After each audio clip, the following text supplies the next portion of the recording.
ನಾನು ನಾಗರಾಜ್ ಶೇಟ್ ಅಂತ ಈಗಾಗಲೇ ಉತ್ತರ ಕನ್ನಡ ಜಿಲ್ಲೆಯ ಕುಮಟಾ ತಾಲೂಕಿನಿಂದ ಮಾತಾಡೋದು. ಈಗಾಗಲೇ ವಿಷಯ ಏನಂದರೆ, ಈಗಾಗಲೇ ನಮ್ಮ ರಾಜ್ಯ ವ್ಯಾಪ್ತಿಯಲ್ಲಿ, ಕರ್ನಾಟಕದ ರಾಜ್ಯ ವ್ಯಾಪ್ತಿಯಲ್ಲಿ ಏನು ಹಿಜಾಬ್ನ ಒಂದು ಏನು ವಿಷಯ ಹೇಳ್ತಾ ಇದೆ. ಮತ್ತೇನಂತ ಕೇಳಿದ್ರೆ, ಹಿಜಾಬ್ ಅವರೇನೋ ಯತ್ನಾಳ್ ಏನು ಹೇಳ್ತಿದ್ದಾರೆ, ನೀವು ಶಾಲೆಗೆ ಹೋಗ್ಬೇಕಾದ್ರೆ ಶಾಲನ್ನು ಹಾಕ್ಕೊಂಡು ಹೋಗಿ ಅಂತ ಹೇಳ್ತಾ ಇದ್ದಾರೆ. ಯಾಕಂದರೆ ಸಿದ್ದರಾಮಯ್ಯನವರೇ ಈಗಾಗಲೇ ನೀವು ಜಾತ್ಯತೀತ ರಾಷ್ಟ್ರದಲ್ಲಿ ಏನಂತ ಕೇಳಿದ್ರೆ ಅವರಿಗೂ ಹಿಜಾಬನ್ನು ಬ್ಯಾನ್ ಮಾಡ್ಬೇಕು. ಯಾಕಂತ ಕೇಳಿದ್ರೆ ಇದು ಕೋಮು ಪ್ರಚೋದಿತ ಆದಂಥ ಒಂದು ಇದು ಆಗ್ತದೆ. ಯಾಕಂತ ಕೇಳಿದ್ರೆ ಧರ್ಮದ ವಿಷಯ ಶಾಲಾ ಇದರಲ್ಲಿ ಬರಬಾರ್ದು. ಯಾಕಂತ ಕೇಳಿದ್ರೆ ಅಲ್ಲಿ ಸಮವಸ್ತ್ರದ ವಿಷಯನಷ್ಟೇ ಬರಬೇಕು. ಯಾಕಂತ ಕೇಳಿದ್ರೆ ನಾವು ನೋಡಿ, ಕ್ರೀಡೆ ವಿಷಯದಲ್ಲಿ ಆಗಿರ್ಬೋದು, ಈಗಾಗಲೇ ನಮ್ಮ ಕ್ರಿಕೆಟನ್ನು ಆಡ್ತಾರೆ, ಅಲ್ಲಿ ಮುಸ್ಲಿಮ್ಸ್ ಆಗಿರ್ಬೋದು, ಎಲ್ಲ ಧರ್ಮದವರು ಇದ್ದರೂ ಕೂಡ ಅವ್ರಿಗೆ ಒಂದೇ ಒಂದು ಇನ್ನು ಸಮವಸ್ತ್ರವನ್ನು ಕೊಡ್ತಾರೆ. ಯಾಕಂತ ಕೇಳಿದ್ರೆ ಅಲ್ಲಿ ಸಮಾನತೆ. ಯಾಕಂತ ಕೇಳಿದ್ರೆ ಇಲ್ಲಿ ಮೇಲು ಕೀಳು ಮತ್ತು ಮೇಲ್ಧರ್ಮ ಮತ್ತು ಈ ಜಾತಿ ಆ ಜಾತಿ ಭೇದ ಭಾವ ಇರಬಾರ್ದು ಅಂತ ಈಗಾಗಲೇ ಅವರಿಗೆ ಹಿಜಾಬನ್ನು ಇದನ್ನು ಕೊಟ್ಟರೆ ಅಲ್ಲಿ ಏನಾಗ್ತದೆ ಕೇಳಿದ್ರೆ ಮೇಲು ಕೀಳು ಅನ್ನುವಂಥದ್ದು ಧರ್ಮದ ವಿಷಯ ಬರ್ತದೆ. ಅದಕ್ಕಾಗಿ ಶಾಲೆಯಲ್ಲಿ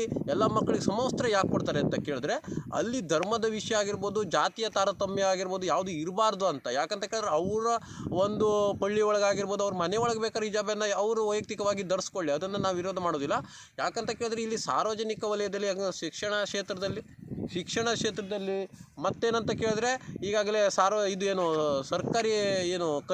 ಸರ್ಕಾರಿ ಕಚೇರಿಯಲ್ಲಿ ಕೆಲಸಕ್ಕೆ ಇರ್ತಾರಲ್ವ ಅವರಲ್ಲಿ. ಯಾಕಂತ ಕೇಳಿದ್ರೆ ಸಾರ್ವಜನಿಕ ಇದರಲ್ಲಿ ಅದು ಹಿಜಾಬ್ ಆಗಿರ್ಬೋದು, ಧರ್ಮದ ವಿಷಯ ಯಾವುದೇ ಬರಬಾರ್ದು. ಯಾಕಂತ ಕೇಳಿದ್ರೆ ನಾಳೆ ದಿನದಲ್ಲಿ ಅವರು ಹಿಜಾಬನ್ನು ಧರಿಸಿದ್ರೆ ಇವರು ಕೇಸರಿ ಶಾಲ್ ಆಗಿರ್ಬೋದು ಮತ್ತೊಂದನ್ನು ತೊಗೊಂಬರ್ತಾರೆ. ಯಾಕಂದ್ರೆ ಕೇಳಿದ್ರೆ ಜನವಾರೆಲ್ಲ ಅದು ಏನಾಗ್ತದೆ ಒಳ ಉಡುಪಿನಲ್ಲಿ ಬರ್ತದೆ, ಅದು ಹೊರ ಉಡುಪಿನಲ್ಲಿ ಬರೋದಿಲ್ಲ ಅವರಿಗೆ. ಯಾಕಂತ ಕೇಳಿದ್ರೆ ಒಳ ಉಡುಪಿನಲ್ಲಿ ಯಾವ್ಯಾವ ಡ್ರೆಸ್ ಹಾಕಿದ್ದಾರೆ ಅಂತ ನಮಗೇನು ಗೊತ್ತಿರೋದಿಲ್ಲ.